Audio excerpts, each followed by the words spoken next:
na nadarama para sa'yo aking sinta at hindi iibig sa iba.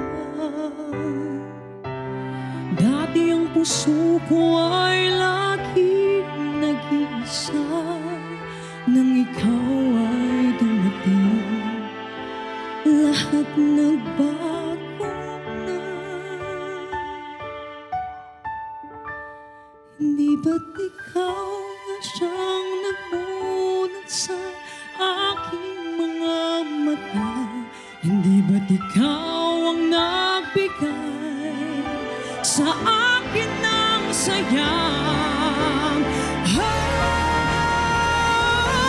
Di ba't ikaw siyang nagmulat sa aking mga mata?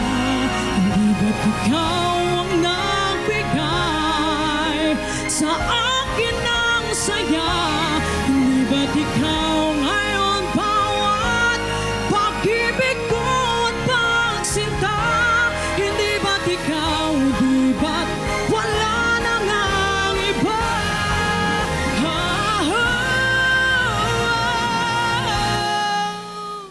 Di ba't ikaw, di ba't wala na ngang iba?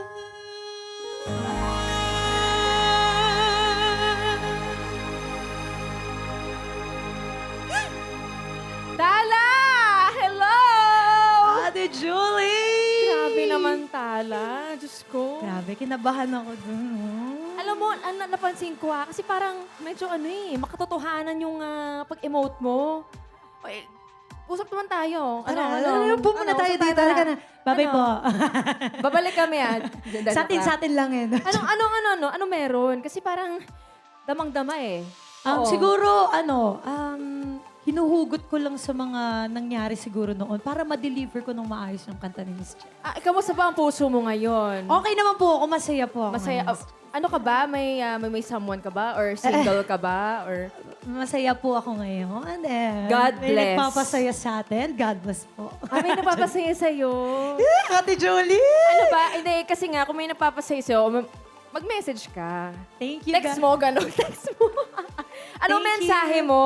Anong mensahe mo? Thank you so much. Salamat po.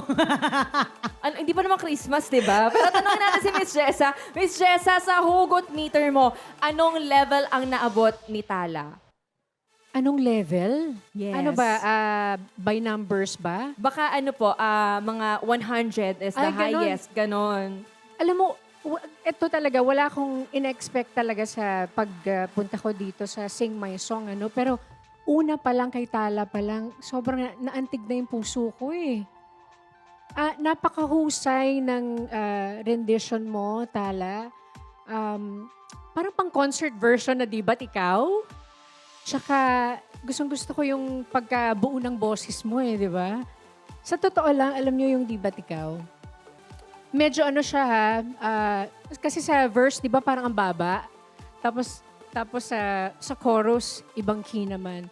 So, nagampanan mo at naawit mo ng mahusay yung di ba't ikaw. Natutuwa ako. Congratulations. Thank you, Miss Jessa. Oh, sabi ni Miss Jessa, natuwa daw sa'yo.